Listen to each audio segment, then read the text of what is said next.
우리가 직접 이제 예를 들어서 이제 그 JDBC 쪽을 우리가 개발을 하게 되면 지금 보이는 이런 프리페어 스테이트먼트, 그다음에 이제 PLSQL 그런 걸 호출하는 컬러블 스테이트먼트, 적어도 이제 여기서 보게 되면 이 스테이트먼트, 정적 SQL 처리하는 파트, 동적 SQL 그죠? 그다음에 멀티 SQL 처리하는 거, 다중 SQL, 그다음에 PLSQL 처리하는 것들, 이런 것들이 이제 우리 코드 내에 분명히 존재했을 겁니다, 그죠? 근데 이제 이런 것들을 어, 다른 어떤 것을 통해 내가 미리 만들어 놓고 그걸 호출하는 방식으로 되어 있다는 걸 알 수가 있습니다. 그리고 대부분의 내용들이 여기 보시면 다 SQL 처리와 관련되는 파트죠. 실제로 앞쪽에 이제 껍데기인데 뒤쪽에 이제 들어가면 실제로 호출되는 부분이 이제 이런 부분이라고 보시면 되고, 정식 SQL 처리하는 파트. 여기 보면 실제로 이제 여기 안에서 액션에서 여기 도입해서 execute를 호출합니다. 물론 자기가 이제 내부적으로 구현한 거죠. 한번 볼까요? 인터페이스 돼 있고 내부에 이제 어, 인터페이스죠. 스테이트먼트 콜러블 다시 저걸 구현한 게 이제 이런 것일 테니까.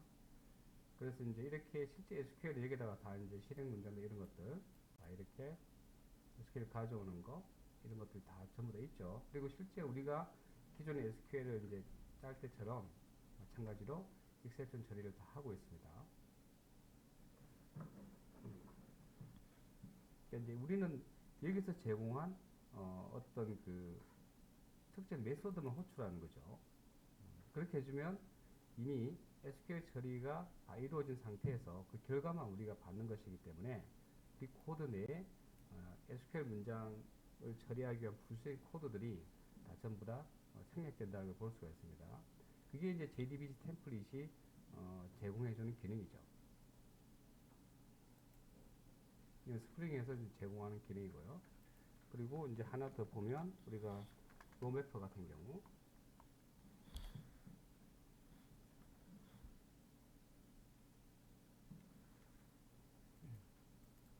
이것도 마찬가지로 이제 스프링에서 제공해주는 인터페이스임을 알 수 있습니다. 그런데 여기에서 지금 담고 있는 건 크게 대표적인 두 가지죠. 하나는 result set이라고 하는 클래스를 임포트 시키고 있고요. 여기서 임포트 한다는 얘기는 내부적으로 그 코드가 나중에 컴파일 될 때 이 해당 그 위치에 복사가 된다는 의미입니다. 다른 언어를 여러분들이 그 사용해 보신 적이 있으시면 C 언어 같은 경우에 include 부분이 실제 이제 복사가 일어나듯이 자바 역시 이 부분에서 복사가 발생합니다. 실제 하나의 코드라는 얘기예요. 근데 이제 코드 파일을 분리해 놓고 간결하게 이제 모듈화해서 개발할 때 쓰는 방식이고요. 어쨌든 얘는 내부적으로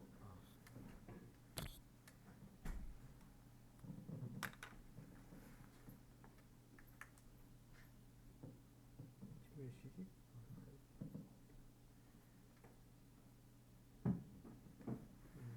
얘는 인터페이스고 그 다음에 이제 우리가 인터페이스를 아까 보면 우리 필요에 따라서 이 데이터 타입이 우리가 쓰는 것을 바뀌어야 되기 때문에 인터페이스만 지금 존재하고 있죠. 실제로 우리 쪽에 가면 이렇게 이제 이 부분이 우리가 이제 원하는 방식으로 바뀌는 거죠. 이 부분은 사전에 결정될 수가 없기 때문에 어쩔 수 없는 거죠. 개발자마다 서로 다른 클래스명과 다른 클래스명 또는 데이터 타입, 다른 데이터 타입을 쓸 거고, 그거는 이제 실제 우리가 만든 테이블의 설계와 많이 관련되어 있기 때문에 일방적으로 어떻게 쓰라고 강제할 수 있는 부분이 아니라는 걸 알 수가 있습니다. 자, 그리고 상단의 SQL exception은 인터페이스에 지금 정의가 되어 있기 때문에 여기 보면 이렇게 처리하고 있죠. 여러분 그 제가 보면 트라이 캐치 방식으로 exception을 처리하는 게 있고, 그 다음에 지금처럼 throws-라고 하는 방식으로 exception을 처리하는 게 있는데, 우리가 만약 이 클래스 내부에서 직접적으로 어떤 예외가 발생했을 때 에러 메시지를 뿌리고 싶으면 try catch 방식으로 하고, 그게 아니라 내가 throw 한다는 얘기를 던진다는 얘기잖아요. 그러면 얘를 호출한 쪽으로 던진다는 의미입니다. 어느 쪽에 처리해 주냐의 문제인데, 여기서 여러분들이 직접 메시지를 아마 뿌려주는 것도 유용할 겁니다. 무슨 얘기냐면 우리가 화면의 하단에 이렇게 콘솔에 뿌리잖아요. 실행 결과에서 어떤 뭐 문제가 생기게 되면 여기에 뿌리는데 여기에 출력하는 게 많이 싫고, 그리고 내부적으로 어떤 그 우리가 보통 자바 같은 경우에는 에러가 발생된 지점부터 해가지고 쭉 이제 따라가면서 에러 자체 그 메시지들을 스택에 쌓듯이 계속 쌓아주는 방식입니다. 그래서 나중에 메시지 뿌릴 때 굉장히 많은 메시지가 올라오죠. 근데 그걸 우리가 여기서 SQL exception을 하지 않고 try catch로 하게 되면 우리가 거기에 우리 메시지를 뿌릴 수 있고, 내부 시스템에서 날아오는 메시지는 무시할 수도 있습니다. 어쨌든 뭐 약간 부가적인 얘기를 제가 해드렸고, 자, 이런 환경에서 저희가 지금까지 JDBC 템플릿을 사용했죠. 구조는 이렇게 되어 있다고 되어 있는데, 뭐 이거는 그 템플릿 패턴에 대한 설명, 그러니까 템플릿 자체에 대한 설명이고, 이미 아시겠지만 JDBC 템플릿 안에는, 여기 안에는 각종 SQL, 그러니까 크게 메소드 기준을 본다면 업데이트하고 그 다음에 execute, query, 요 정도 세 가지 정도 분류할 수 있죠. execute 메소드는 그 저기에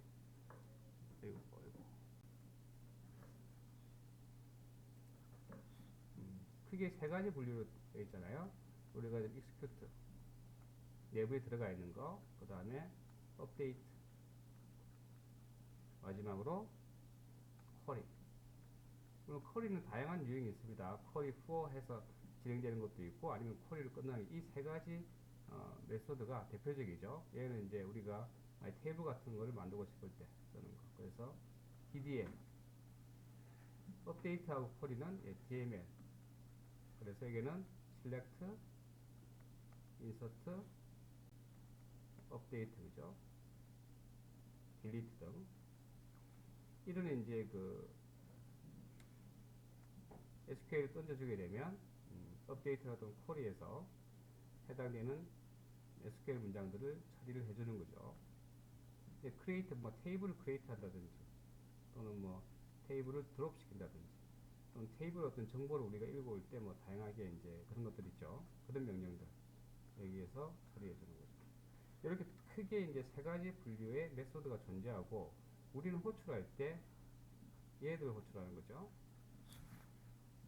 그러면 이제 우리가 한테 필요한 거는 사실 어떻게 보면 여러분들이 지금 스프링 컨테이너를 통해서 이 작업을 하고 있지만, 만약에 조금 더 직관적으로 본다면 여러분들이 스프링 컨테이너를 쓰지 않고 그냥 일반 그 자바 콘솔 프로그램을 짠다고 생각해 보면, 그냥 우리는 지금 이제 여기서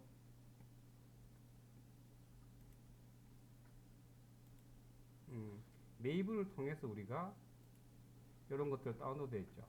사실 이런 부분들은 따로따로 우리가 가지고 와서 그 부분만 쓸 수가 있습니다. 그 부분, 해당 부분만 빌드 패스에다가 추가하시면 쓸 수가 있죠. 그럼 원래는 이제 그렇게 해서 자바 콘솔을 먼저 한번 짜보고, 스프링 프레임워크가 제공하는 자바 파일을 가져와서 빌드 패스해서 실행해 본 다음에 이제 스프링 컨테이너를 와서 스프링 컨테이너의 방식으로 처리하는 두 가지를 다 해보시면 조금 더 이제 분명하게 이해되는 게 좀 가능하긴 한데, 사정상 그건 좀 어렵죠. 그렇게 되면 두 가지를 다 비교해 가면서 해야 되기 때문에, 어쨌든 JDB 템플릿이라고 하는 클래스는 자바의 그 SQL 관련되는 부분을 대신 처리해 주는 거죠. 그리고 내부에 다 이제 숨겨두고 우리 개발자 입장에서는 아주 간단한 이 메소드만 호출하게 되면 JDB 처리가 가능하게 만들어주는 어떤 그런 기법. 그리고 그렇게 하는 이유는 다양한 어떤 exception, 그러니까 예외 처리 부분이죠, 그죠? 그다음 불필요한 코드들, 그것도 우리가 보일러 코드라고 하는데 그런 코드들을 우리 눈에서 다 전부 다 제거해 줍니다. 이걸 대신 다 해주겠다는 얘기죠. 그게 JDBC 템플릿인데, 이거는 JDBC 템플릿 자체에 대한 기능을 지금 얘기를 한 것이고요. 근데 우리는 얘를 스프링 환경에서 사용하는 거죠. 그래서 스프링 환경에서 쓸 때, 그때는 조금 이제 우리가 고려해야 될 사항들이 있다는 얘기입니다. 그래서 이제 JDBC 템플릿을 쓰는 방법에 대한 설명이에요. 나오는 것은. 자, 근데 사실 데이터 소스는 꼭 이게 아니다 하더라도 우리는 일반적인 그 데이터베이스 프로그램 할 때도 얘가 필요합니다. 왜냐하면 데이터 소스는 결과적으로 우리한테 갖다 주는 게 뭐냐면, 우리가 필요로 하는, 우리가 보통 그 뭐였지? 드라이버 매니저에, 그죠? 드라이버 매니저 점 get connection 하죠. 물론 일반적인 자바 어떤 그 환경이 아니라, 예를 들어서 만약에 그냥 자바 여러분들이 그 콘솔로 JDBC 프로그램을 개발할 경우에는 내가 따로 추가할 필요 없는 게 있습니다. 우리 보통 드라이버 클래스를 메모리에 올려주는 작업이 있었죠. 근데 일반 우리 자바 콘솔을 할 때는 이 코드가 필요 없어요. 왜냐하면 자바 가상 머신이 그 작업을 대신해 줍니다. 찾아서. 근데 우리가 이제 언제 처음에 그걸 받느냐? 서블릿 할 때.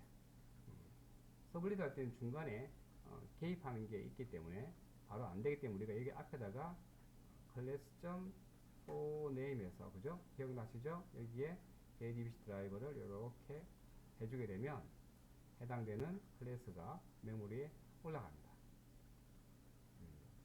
만약에 이게 그 자바 콘솔과 그 다음에 웹 환경이 동일한 방식으로 여러분들이 처리를 하고 싶다 예를 들면, 그러면 이 부분을 그냥 디폴트로 두지 마시고 코드에서 그냥 무조건 넣어두는 게 조금 더 안전하겠죠. 어쨌든 이렇게 등록된 이제 드라이버에 대해서 우리가 URL하고 그 다음에 유저 패스워드를 인자로 주게 되면 넘겨주는 값이 커넥션이죠. 요거 커넥션이지. 이게 우리가 이전에 짰던 방식이죠. 근데 이런 작업들을 스프링에서는 조금 더 결국 자동화해서 처리하는 거죠. 내가 빈에다가 빈으로 얘를 등록을 하게 되면 대신 처리해 주겠다는 것이고, 얘는 인터페이스이기 때문에 빈에 객체 등록을 할 수 없어요. 그래서 얘를 구현한 얘를 우리가 지정해 주는 거죠. 그러면 어차피 JDBC 템플릿 입장에서는 자신이 어떤 그 여기서는 이제 execute하고 아까도 제가 설명드렸지만 execute하고 그 다음에 update하고 그 다음에 query라고 하는 SQL 처리하는 것과 관련된 그 메소드가 존재하는 거예요. 그러면 얘는 이러한 명령을 실행시키기 위해서는 당연히 커넥션 객체가 필요합니다. 그럼 만약에 지금쯤 이걸 안 쓴다면 어떻게 해야 되는가? 여러분 코드 내에서 예전에 했던 그 작업을 다 해주시면 돼요. 다 해주시고 커넥션 객체를 넘겨준 다음에 여기에다가 세팅을 해놓고 호출하는 방식으로 사용하셔야 되거든요. 근데 이제 그걸 조금 더 편리하게 해주기 위해서 당연히 자바는 스프링 프레임워크는 스프링 컨테이너가 존재하고 그 컨테이너에 얘와 얘를 등록을 해둘 수 있죠. 빈으로. 그렇게 되면 사용할 수 있게 해주는 거죠. 그래서 우리가 실제로 이제 이러한 모습을 그대로 구현한 게 바로 얘죠. 이렇게. 제가 아마 여러분들께 드린 교재에서는 예를 들면 여기 저 tx 부분은 안 들어갔을 겁니다. 왜 안 냈냐면 제가 JDB 템플릿에서는 그것을 제가 쓸 일이 없었기 때문에. 어쨌든 요거는 아니고요. 중요한 게 얘하고 그 다음에 얘죠. 우리는 분명히 JDBC 템플릿이라고 하는 클래스 안에 뭐가 있다는 걸 알고 있으니까 한 번 더 execute, update, query 세 가지 분류의 메소드가 존재하고, 우리는 이 중에 하나를 호출하게 되면 조회도 가능하고 insert, update, delete도 가능합니다. 그죠? 이건 JDBC 템플릿과 관련된 문제고, 어쨌든 우리는 이걸 쓰고 싶어요. 직접 우리가 SQL을 짜는 것부터 시작해서 이러한 것들을 실행시키기 위한 각종 JDBC 명령을 우리가 작성하고 싶지 않은 거지. 좀 쉽게 쓰겠다는 얘기죠. 그러려면 JDBC 템플릿이라고 하는 클래스의 객체가 필요합니다. 그죠? 객체가 필요한데 우리가 기존에는 얘를 어떻게 했습니까? 뉴해서 했어야 되는 문제죠. 뉴해서 얘의 생성자를 통해서 객체를 만들어야 되는데 이렇게 등록을 해주겠다는 거죠. 빈으로 빈 태그를 쓰게 되면 누가요? 스프링 컨테이너가 생성되자마자 실행하면서 여기 말하는 이 XML 파일, 지정된 XML 파일을 읽어들여서 빈으로 체크된 모든 걸 검사를 합니다. 근데 빈의 대상은 당연히 클래스죠. 그래서 해당 클래스를 메모리에 올려줍니다. 근데 요 부분 빼고 단순하게 요 위에 것만 본다면 특별하게 어떤 의존적인 관계가 아니라 그냥 각각 독립적인 클래스로 우리가 그러니까 실행시키고 싶으면, 객체 만들고 싶으시면 그냥 요거 필요 없이 여기까지, 여기, 그다음에 여기 이렇게만 하게 되면 빈 객체가 생성돼요. 빈 객체 내부에 만약에 필드가 있다면 필드가 모두 기본값으로 세팅된 객체가 생성됩니다. 그게 스프링 컨테이너가 해주는 일이죠. 그죠? 근데 우리가 원하는 거는 값을 채워서 뭔가 용도에 맞게 쓰고 싶다는 겁니다. 그러려면 여기 보시는 것처럼 내부에 있는 세트를 호출을 해줘야 되고, 세트를 호출해 주려면 스트링과 약속된 어떤 프로토콜 방식으로 해줘야 된다는 거죠. 그게 바로 얘를 의미하죠. 물론 우리가 프로퍼티 엘리먼트로 할 수도 있죠. 이거는 이제 똑같은 거죠. 간략하게 P 접두사가 프로퍼티죠. 그 다음에 콜론 뒤에 나오는 얘가 필드 이름이에요. 여기서는 이제 우리가 프로퍼티 이름이라고 얘기하는데, DNS의 내부의 어떤 그 패러라는 어떤, 그러니까 클래스에서 얘기하는 필드 값이 B에서는, 스프링 B에서는 프로퍼티라고 한다고 그랬죠. 프로퍼티. 그 두 개의 이름은 반드시 일치해야 된다. 그럼 이렇게 P 태그를 써서 프로퍼티 등록을 해놓게 되면 어떤 일이 발생하냐면, 스프링은 빈으로 명명된 이 클래스에 대해서 기본 생성자를 호출하고요. 그래서 기본 생성자를 통해서 객체를 먼저 생성을 합니다. 1차적으로 한 다음에 바로 뭘 하느냐, 이제 객체가 있으니까 내부에 메소드를 호출할 수 있죠. 그래서 각각 필드를 체크합니다. 해당 필드가 있는지, 해당 필드가 있다면 해당 필드에 대한 세터가 존재하는지 또 확인합니다. 세터가 존재하면 각각에 대해서 세터를 호출합니다. 호출한 다음에 여기에 지정된 값을 채우는 거죠. 그러면 이 과정이 딱 끝나게 되면 어떤 일이 생기느냐, 드라이브 매니저 데이터 소스라고 하는 이 클래스의 객체가 만들어집니다. 물론 얘는 인터페이스 데이터 소스를 구현해내고요. 객체가 만들어지는데 그 객체가 내용이 채워져서 만들어진다는 겁니다. 그러면 이 4개의 정보는 우리가 어떨 때 필요로 하느냐, 연결할 때 데이터베이스 연결해서 커넥션 객체를 우리가 얻어올 때 필요한 필드입니다. 그래서 이 작업이 이루어지면 데이터 요 내부에 get connection이라고 하는 것을 호출하는 메소드도 존재합니다. 그래서 언제든지 요 연결을 짓고 그 다음에 get connection 메소드를 통해서 커넥션 객체를 얻어와주는 역할을 하는 거죠. 누가? 얘가. 그러니까 많은 부분이 좀 숨겨진 부분이 있기 때문에 여러분들한테 조금 이제 혼란을 줄 수는 있지만, 뒤에서 이루어지지 않은 그런 일이고, 우리는 이제 이전에 우리가 세트 주입이라고 하는 걸 배웠죠. 그걸 그대로 쓰고 있는 겁니다. 그리고 얘를 여기에 XML 파일 내부에서, 자 보세요. XML 파일 내부나 또는 getBin 같은 우리가 이제 컨테이너에서 특정한 빈을 가져오고 싶거나 호출하고 싶을 때, 그때 구분 가능한 빈의 이름이 필요하죠. 그게 얘죠. 그럼 얘는 독립적으로 실행됐어요. 다른 것에 의존하지 않습니다. 근데 이 템플릿은 보면 JDBC 템플릿은 우리가 아까 잠깐 봤었나요? 필드가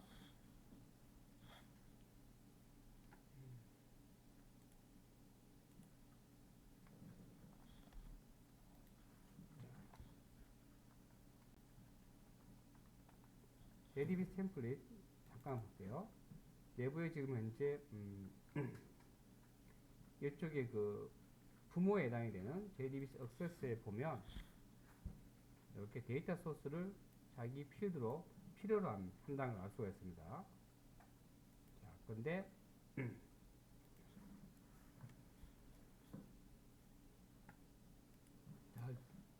집중해 보시면 여기 지금 제가 객체를 만들 때 얘 부모가 JDBC 액세서였죠.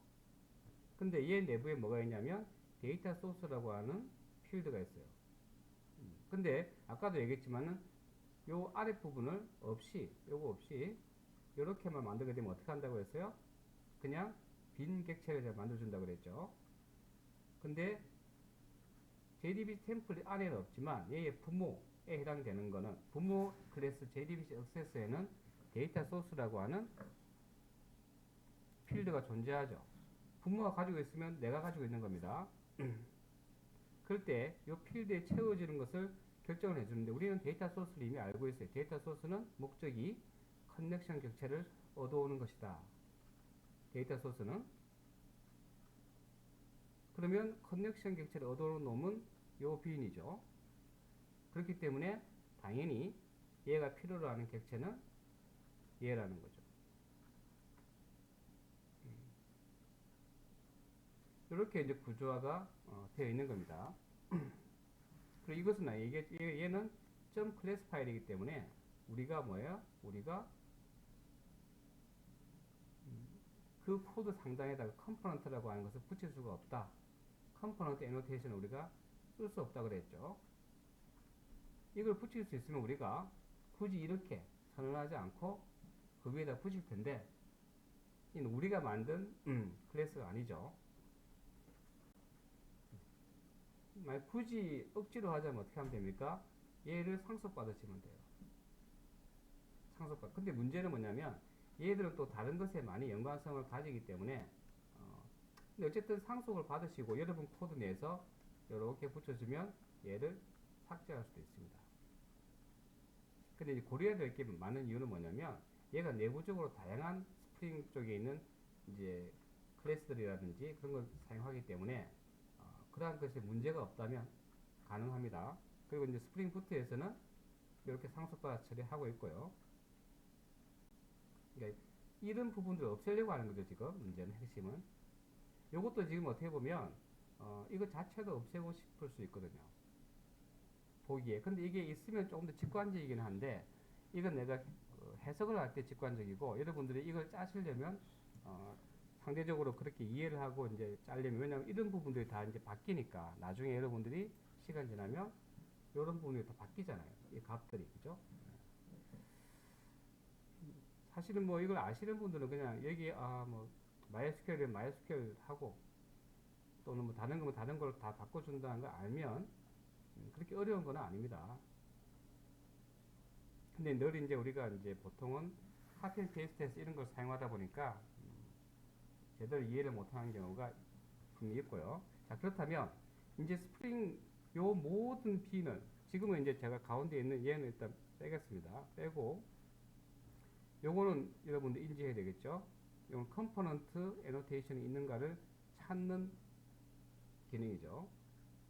그러면 얘와 얘가 적어도 스프링 컨테이너가 처음에 딱 실행하면 이미 객체화돼서 메모리에 존재한다는 걸 아셔야 되는데 그 코드가 실제적으로 여기서는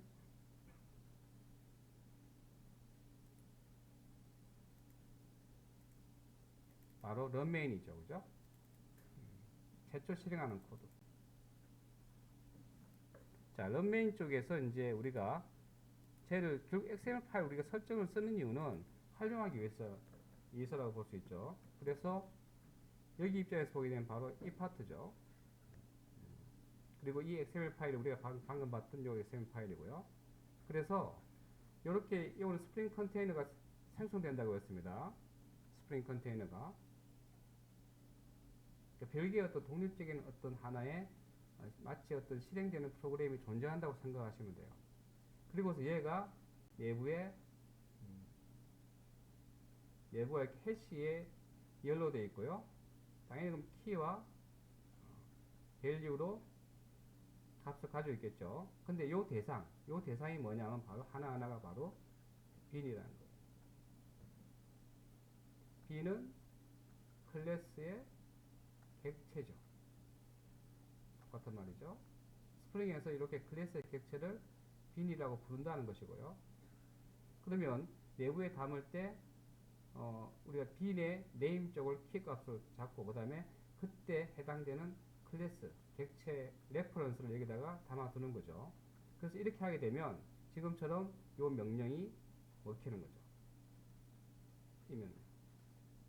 지금은 이제 우리가 예를 들어서 직접적으로 지금 get빈 할 수 있어요. 지금 get에 우리가 빈이 뭐였죠? 내용이 무슨 얘기냐면 얘를 바로 호출하고 싶어. 예를 들어서 얘를 바로 호출하고 싶다면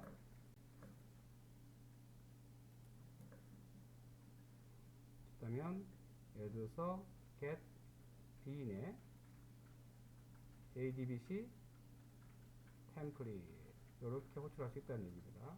이렇게 하면 해당 빈을 꺼내올 수 있다는 겁니다. 근데 우리는 뭐 지금 현재 시작 빈을 이걸로 안 뒀죠.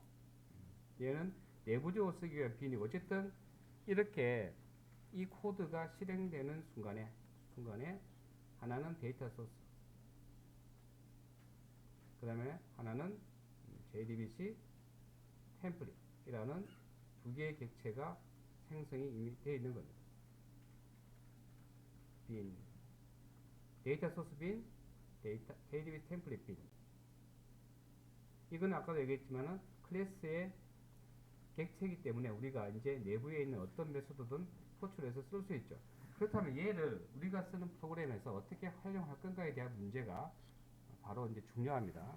결국 이제 쓰기 위해서 객체 만드는 거지, 그냥 객체 자체를 만드는 게 목적은 아닌 거죠.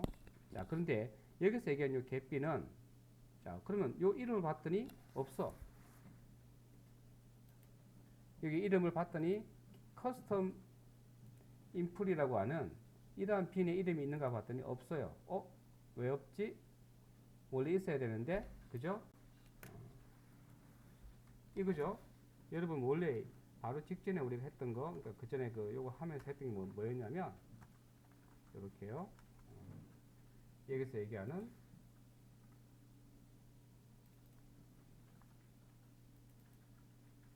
원래 이렇게 해야 되죠? 그래서 클래스는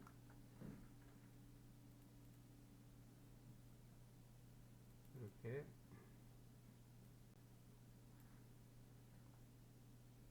원래 이렇게 다 하는 게 맞죠?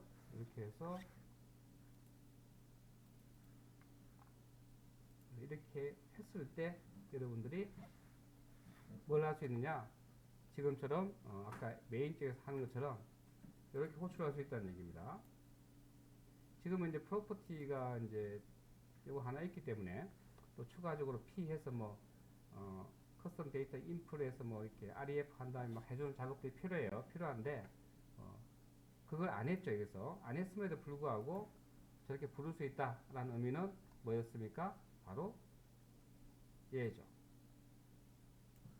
컨텍스트 접두를 써서 컴포넌트 스캔이라고 하는 엘리먼트를 쓴 다음에 내부의 속성으로서 베이스 패키지 해서 특정 그 폴더 구조 이름을 지정해 주시면요. 이 폴더는 패키지는 폴더라고 했죠.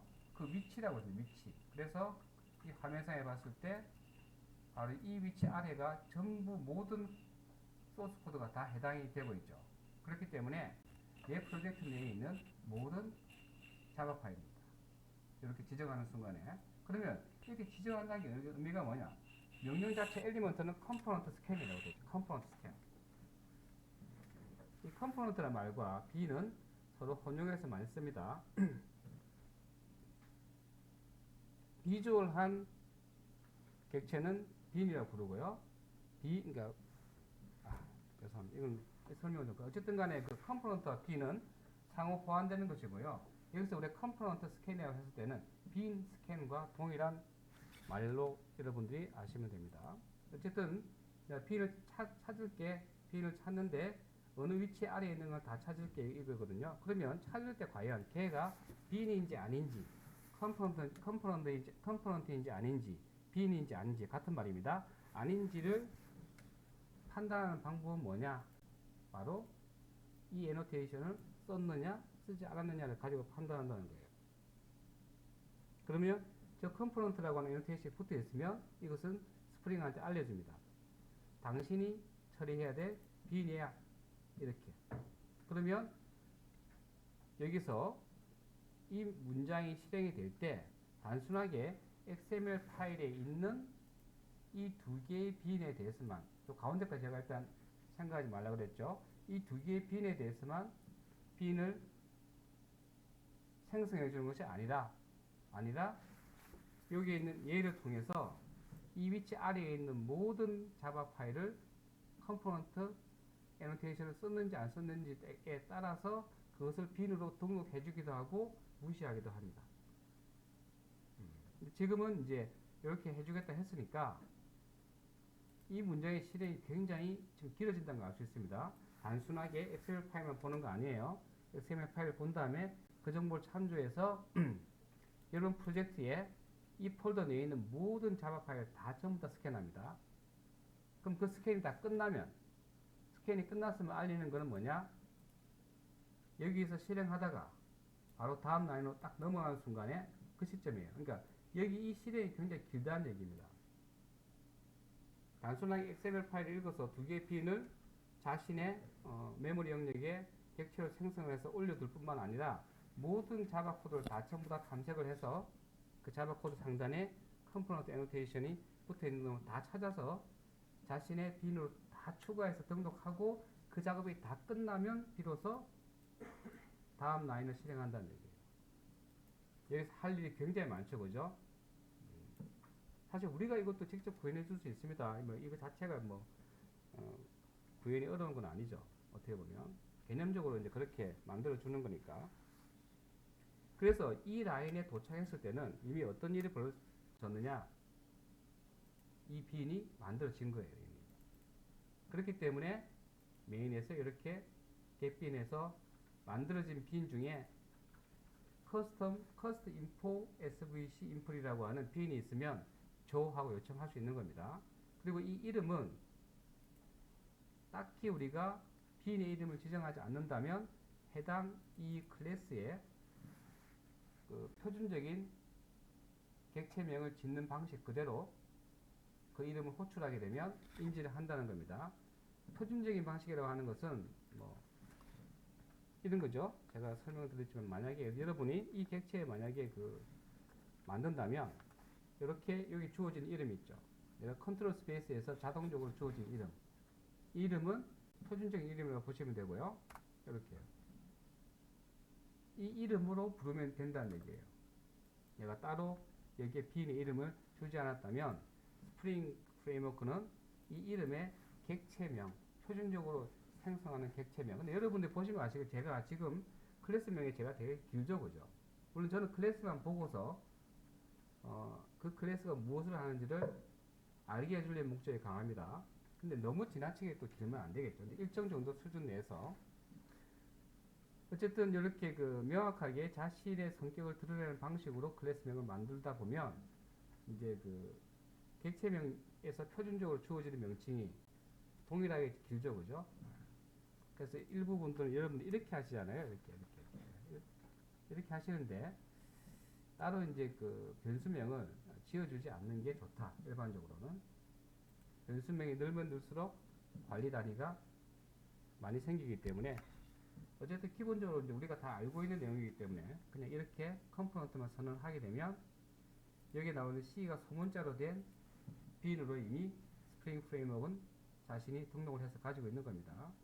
그래서 이렇게 했을 때 호출이 이제 가능해지는 거죠. 자, 그러면 이렇게 되면 이제 당연히 객체를 가져왔으니까 자신이 가지고 있는 내부 메소드를 호출하는 것은 그 다음 부분입니다. 이거는 뭐 여기서 이 정도면 충분하고, 그 다음 추가적으로 여러분들이 커스텀 SVC에서 알아두셔야 될 게 뭐냐면 바로 이렇게 오토 와이어라고 하는 겁니다. 오토 와이어드. 예전에 저희가 여기 추가한 빈 중에 뭐가 있었냐면 이런 거 아마 기억을 하실 텐데, 컨텍스트 애노테이션 컴피그라고 하는 걸 예전에 제가 했습니다. 언제 했느냐? 필드 안에 있는 내용 중에 다른 쪽에 있는 어떤 객체를 참조하고 있을 때, 바로 이거죠? 대표적인 이거죠? 요 클래스는 내부적으로 다른 클래스의 다른 클래스를 필드로 가지고 있죠. 그럴 때 원래는 내가 이렇게 필드로 쓴다는 얘기는 이 객체를 만든 다음에 어떻게 하겠다는 의미냐면 이 객체 내부에 있는 메소드를 다시 연이어서 호출해 주겠다는 의미입니다. 이게 근데 널이면 아무 의미가 없죠. 그럼 그렇다고 해서 여러분들이 여러분 코드 내에서 직접 new해서 이렇게 하시면 되죠. 원래는 이렇게. 근데 이렇게 하지 않겠다는 거예요. 그럼 결국은 new 연산자를 쓰고 직접 호출하는 방식이기 때문에 이렇게 하지 마세요 이거예요. 그런데 공교롭게도 이 해당되는 필드는 이미 어떻게 되어 있느냐, 이게 아니지, DA요. 여기 있죠. 이미 어떻게 되어 있어요? 빈으로 등록이 되어 있어요. 운 좋게도. 즉 run main이 실행할 때 요 라인에 도착하기 전에 이미 이 라인을 실행하고 있을 때 서비스하고 DAO 인풋 둘 다를 스프링 컨테이너의 빈으로 등록을 하고 있습니다. 다행스럽게도. 그래서 어떻게 해주면 되느냐, run main에서는 내부에 생성된 빈을 가져올 때 get 빈을 쓴단 말이에요. 이렇게. 그러면 얘는 get 빈을 가져와서 얘를 호출할 수도 있습니다. 근데 뭐가 문제가 되느냐, 그러면 얘한테 넘겨줄 때 컨텍스트라고 하는 이 객체를 넘겨줘야 돼요. 호출할 때 변수로, 그 파라미터로. 또 그렇게 하지는 않거든요. 그렇기 때문에 그럼 그렇게 할 수 있는 방법이 뭐냐, 지금처럼 얘를 추가해 주시면 돼요. 컨텍스트의 annotation configure. 그러면 이 일이 하는 일이 뭐냐, 얘가 하는 일이 뭐냐, 이렇게 자기 내부의 필드를 만나잖아요. 그러면 스프링 컨테이너가 얘에 대해서 빈을 생성합니다. 컴포넌트 있으니까. 그럼 초기에 생성할 때 얘가 널이겠죠. 그 다음에 자기 내부의 필드를 봅니다. 본 다음에 뭘 보느냐, 혹시 auto wired라고 되어 있느냐 보는 거죠. 되어 있네요. 그럼 어떻게 하느냐, 자신 내부에 세터를 찾습니다. 찾은 다음에 여기에 해당이 되는 빈이 있는지를 찾아봐요. 여기에 해당되는 빈이 있는지 찾아봤더니 내가 예전에 컴포넌트라고 되어 있는 놈 있죠? 이렇게 이미 스프링 컨테이너가 내가 가지고 있는 놈이네.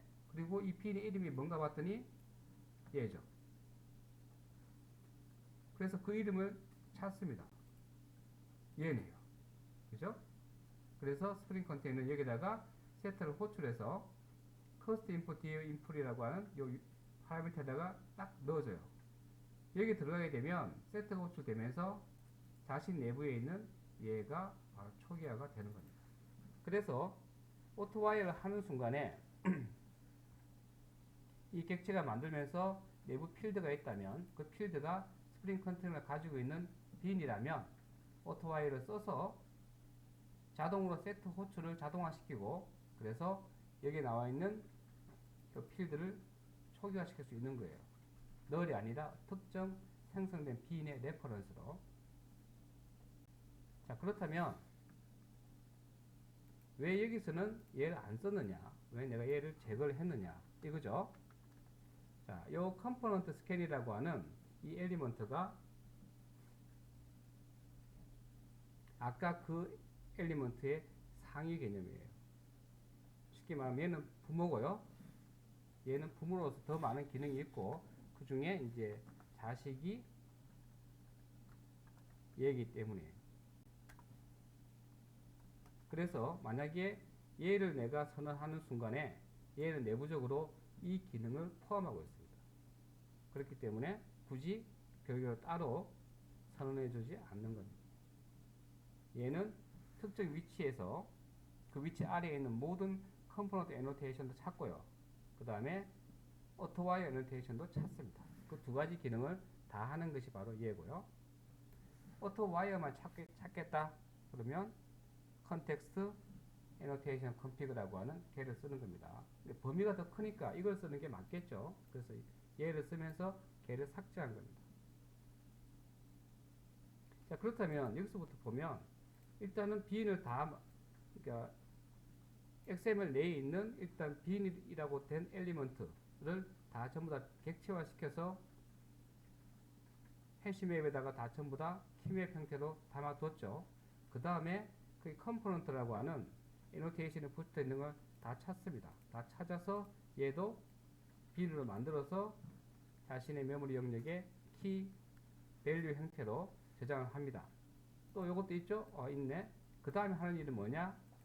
생성된 빈 중에서 내부의 필드가 오토와이어라고 들어간 부분이 있다면 자신 내부에 있는 세터를 호출합니다. 그런 다음에 자신이 가지고 있는 빈 중에 얘가 있는지를 찾아요. 있다면 얘를 넣어줍니다.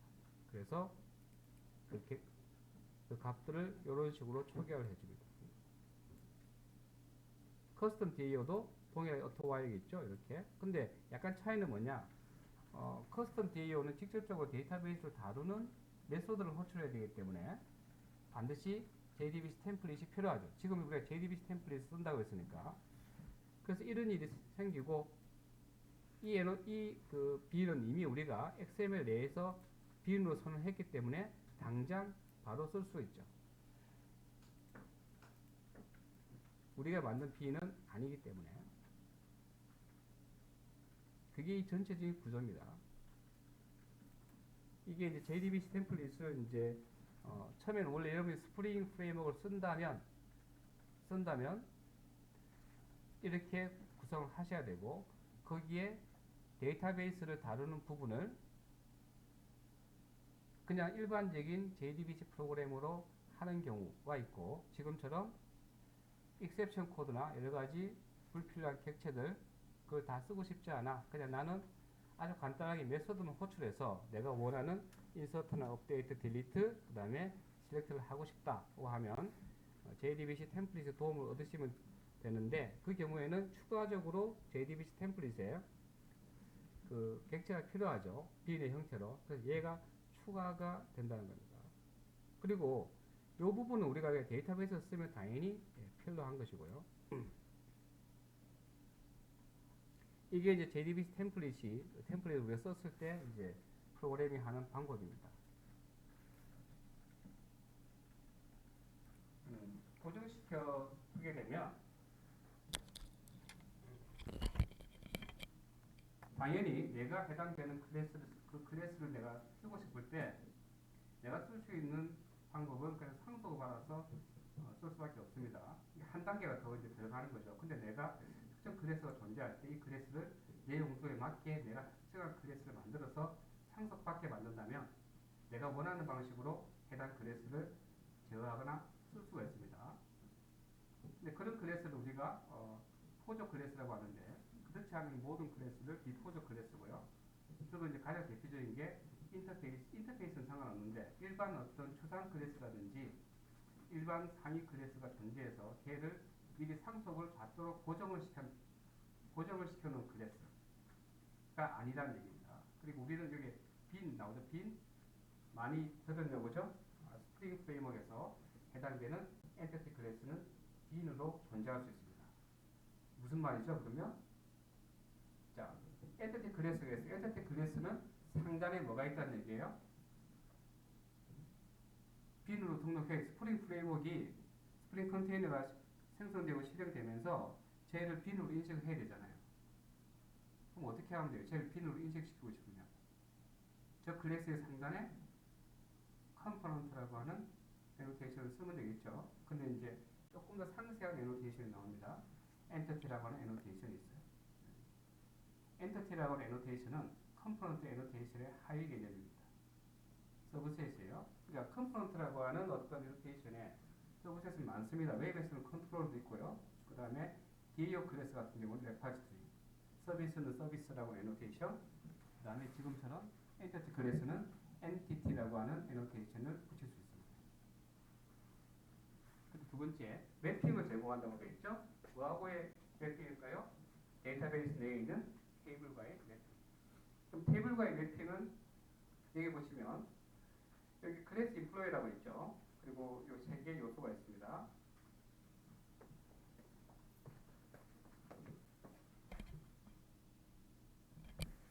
여기 세 개의 요소가 있죠.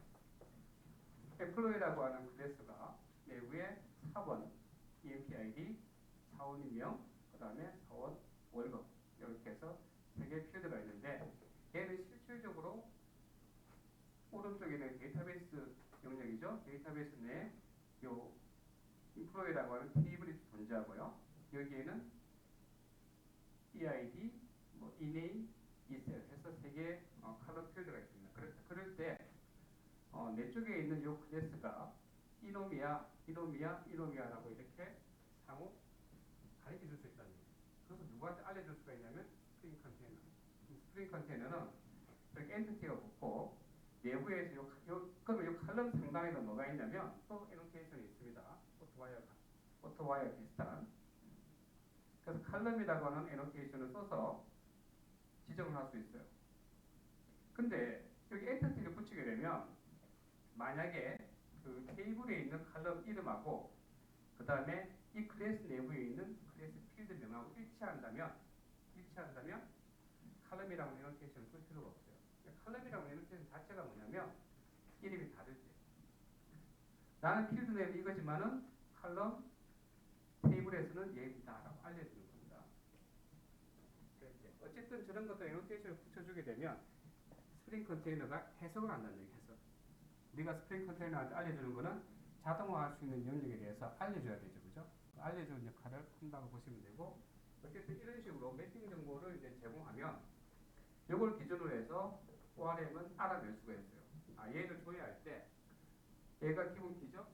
기본 키를 조회를 요청하게 되면 기본 키 조회하는 어떤 SQL을 만들어주면 되겠구나라고 알게 되는 겁니다. 그런 SQL을 자동적으로 생성해 주는데 나중에 저희가 이제 그 다이얼렉이라고 하는 개념을 이제 배울 텐데 그 클래스가 별도로 존재하는데 거기 보면 실제 모든 SQL들이 다 저희가 돼 있어요. 그러니까 솔직히 생각해 보세요. 여러분들이 SQL을 자동적으로 생성한다는 의미가 뭐겠어요? 갑자기 인공지능이 등장해서 그걸 해줄까요? 그건 아니고요. 그 모든 SQL을 또 모든 데이터 타입, 모든 SQL을 다 전부 다 프로그램으로 만들어 놨습니다. 자동으로 생성할 수 있는 기본 뼈대 SQL을 다 만들어 두었고요. 그 SQL을 가지고 와서 우리가 원하는 SQL을 쉽게 말하면 추출해 주는 거죠. 선택해서 그 SQL과 실행시켜 주는 거죠. 근데 그래서 당연하게 여기서 들어가야 될 게 그런 어떤 클래스에 대한 설정이 들어갑니다. 나중에 우리가 쓸 SQL 집합은 뭡니다라고 설정을 해주고 그 SQL 집합을 가지고 있는 클래스를 지정하도록 되어 있습니다. 그래서 이제 인서트를 하거나 또는 값을 가져올 수 있는 거죠. 리트리브는 추출, 인서트는 삽입이죠. 여기에만 관련되는 SQL을 자동으로 생성해 준다는 얘기입니다. 그나마 지금처럼 테이블 하나 정도를 쓰는 경우에는 간단해요. 여러분 이거 사용하시면 쓸만하다 느끼실 겁니다. 테이블 하나 정도. 두 개까지도 쓸만해. 두 개까지도 내가 보니까 두 개까지도 자동으로 SQL 문장을 생성해 주는 것을 쓸만한 거 아니에요. 근데 두 개를 넘어가면 그때부터는 이제 그냥 여기 클래스 상단에다가 직접 SQL을 기술하는 방식을 쓸 수밖에 없습니다. 또는 내부 메소드에다가 직접 SQL을 작성할 수밖에 없어요. 그러니까 우리가 말하는 표준 SQL과 상당히 유사한 SQL. 표준 SQL은 분명히 아닌데 겉으로 딱 보면 표준 SQL처럼 보이는 SQL을 이제 쓰게 되는 지경에 이르게 되죠. 어쨌든 자바 ORM 같은 경우에는 개념적으로 JPA라고 해요. JPA. 자바 Persistent API. Persistent라고 하는 게 뭡니까? 영속성이죠. 자바에서 영속성을 관리해주는 API. 자바에서 영속성은 두 가지가 있죠. 하나는 파일, 하나는 데이터베이스. 근데 데이터베이스도 기본적으로는 여러분 설치된 데이터베이스 가보시면 여러분이 만든 그 사용자 계정별로 파일들이 한 3개 있습니다. users dbf라고. 거기 안에 모든 데이터가 다 저장이 돼요. 실제로는. 근데 직접 바로 저장되는 게 아니라 SJ 영역이라고 해서 SJ 영역에서 열심히 놀고 있다가 일정한 주기별로 거기에 업데이트가 되는 겁니다. 우리는 임시 영역에서 작업을 하고 있다가 커밋을 하면 SJ 영역으로 넘어가고 SJ 영역에서는 다시 일정 시간이 지나면 DB 파일에 쓰기 하는 작업이 이루어져요. 이런 과정을 하기 때문에 결론적으로는 파일이에요. 파일입니다. 제가 이제 굳이 일반적인 파일과 구분하는 이유는 그 작업이 데이터베이스는 뭡니까? 시스템적으로 이루어지는 거죠. 그래서 이제 데이터베이스 또는 파일인데 여기서 말하는 persistent는 영속성은 영속적으로 데이터를 관리하는 거기 때문에 데이터베이스를 얘기합니다. 데이터베이스. 그래서 JPA는 Java Persistent API의 약자고요. 데이터베이스의 데이터를 영구적으로 담기 위한 표준이라고 보시면 되고 Java E의 ORM 표준이라고 되어 있죠. 상당히 오래돼서 나온 기술입니다. 그리고 JPA 같은 경우는 일부 애노테이션이 아까 제가 얘기한 추가적인 애노테이션이 필요하고요. 그리고 마찬가지로 이제 인터페이스가 따로 존재해서 인터페이스를 구현을 하면 돼요.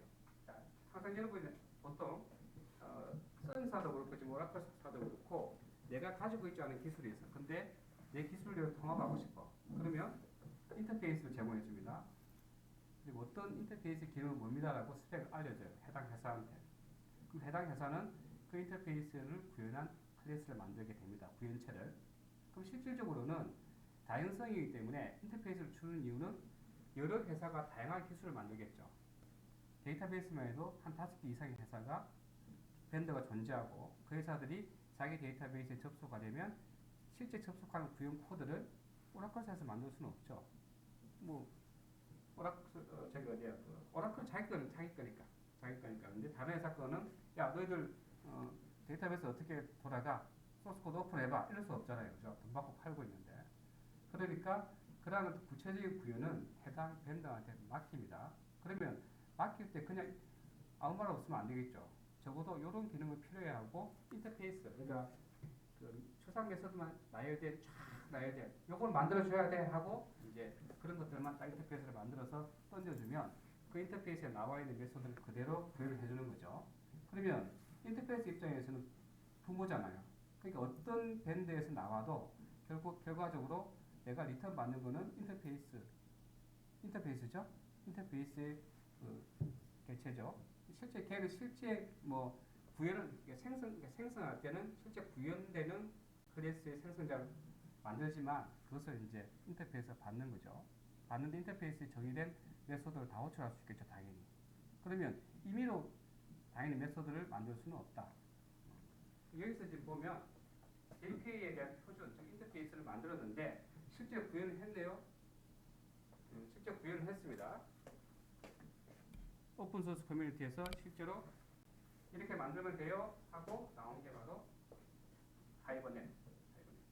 그러면 여러분 딱 떠오르실 때 하이버넷 관련돼서 우리가 네이버 저장소에서 찾아야 되겠구나. 그렇게 보세요. 구현체니까 다른 파일도 있겠죠? 그럼 그 저장소 딱 가보시면 하이버넷의 구현체가 있습니다. 걔를 다운로드하는 우리가 그 정보 있죠? 그걸 복사를 해서 여러분이 만들게 된 그 프로젝트의 폼에다가 추가를 해줘야 되는구나. 그걸 아셔야 되는 거죠. 여기까지가 일반적인 개념이에요.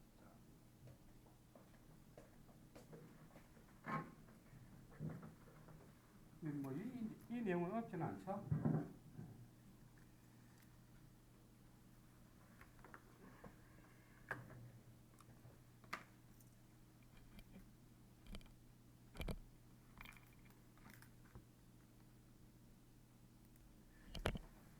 자, 그렇다면 이제 좀 볼까요? 간단하게. JPA는 Java Persistent API로서 아까 앞에 나왔죠. Java E의 표준 ORM, Object Relational Mapping이라고 하는 기술의 표준 스펙이에요. 그것이 구현된 것은 하이버넷이고요.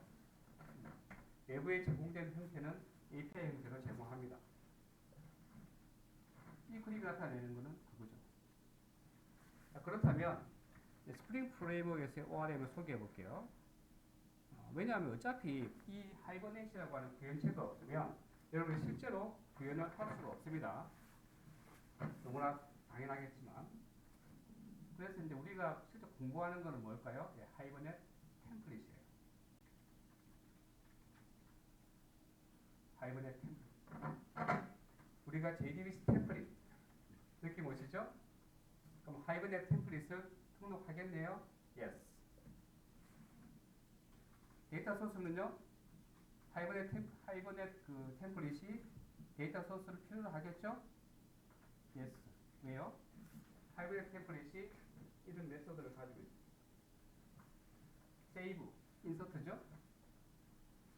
update, delete, get. 하나의 데이터 가져오는 메소드 get.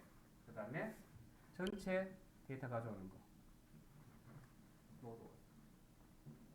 이게 하이버넷 템플릿을 제공하는 메소드입니다. JDBC 템플릿하고 유사하죠? 그죠? 똑같습니다. 그러니까 당연히 여러분들이 이거 구조 딱 이런 걸 하이버넷 만들 때 당연히 상단에 데이터 소스 만드시고 하단에 하이버넷 템플릿이라고 하는 개체를 만들겠죠. 빈 등록하겠죠. 쟤는 바이너리 파일이니까 .class 파일. 그리고 제가 참조하고 있는 건 당연히 데이터 소스겠죠. 그런데 여기서 이제 중간에 하나 들어가는 게 있어요. 왜 그러냐면 보세요. 뭐 어쨌든 하이버넷에서 모든 복잡하고 지겨운 코드를 숨긴다. SQL을 숨긴다는 얘기예요. 근데 여기서 말하는 SQL만 숨기는 게 아니라 이제는 숨기다 뭐까지 숨깁니까? SQL까지 숨기겠다는 얘기죠. 당연히 이제 exception, 예외 처리하는 부분도 다 없어지고요. 다른 불필요한 여러 가지 절차상 반드시 거쳐야 되는 거. 컨디션 개체 없고, 그 다음에 SQL 문장을 통해서 prepare 스테이트먼트든 정적이든 동적이든 SQL 문장을 실행하기 위한 스테이트먼트를 만들고 만든 애를 execute를 하거나 또는 쿼리를 해서 실행을 시키고 결과를 리트셋을 받아서 while loop을 돌리면서 데이터를 끌어온다. 그게 아주 반복적으로 등장하는 부분이죠. 그 부분이 JDBC 템플릿에서는 다 전부 다 숨겨져 버린 겁니다. 그러니까 나한테 숨겨진 거죠. 코드가 존재하지 않는다는 게 아니라 그건 마찬가지. 하이버넷 템플릿도 동일하게 그 부분이 숨겨졌습니다. 왜냐하면 JDBC 템플릿을 한 번도 더 감쌌습니다. 그래서 게다가 뭐까지 숨겼냐? SQL까지도 숨겼습니다. 얘기했습니다. 그래서 하이버넷은 세션을 생성해서 오퍼레이션을 실행한답니다. 새로운 개념의 세션이죠. 스프링 앤 ORM인데 하이버넷 템플릿에서 이런 메소드를 제공하고 그 다음에 세션을 통해서 이건 접속과 관련된 문제입니다. 그 데이터베이스와 접속 연결성을 우리가 세션이라고 하니까 그래서 하이버넷 템플릿을 사용하면 그래서 메소드 호출해서 내부적으로 필요한 SQL 문장을 생성하고 자기가 알아서 자동적으로 실행해 준답니다. 자동 SQL 그 문장을 이 메소드에 맞춰서 중요합니다. 메소드에 맞춰서 자동적으로 실행한다는 거예요.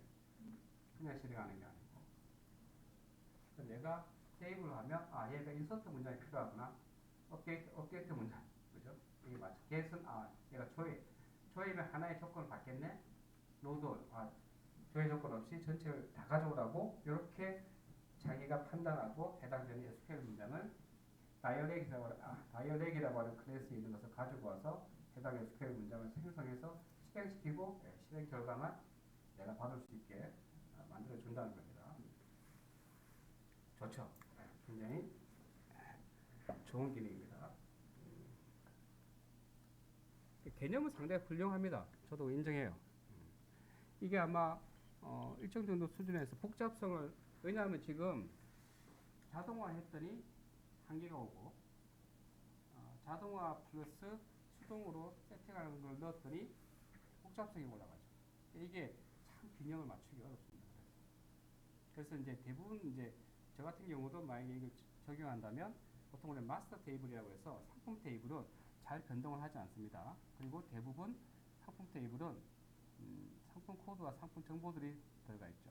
그러면 그 한 테이블만 가져오고 싶다. 또는 최소한 만약에 테이블 분리해서 코드를 여기서 관리하고 이름은 따로 관리하겠다 하면 이제 2개 정도까지는 이렇게 자동 조인을 해서 가져오게 만듭니다. 그런 코드들을 거의 한 번 만들면 변동이 없기 때문에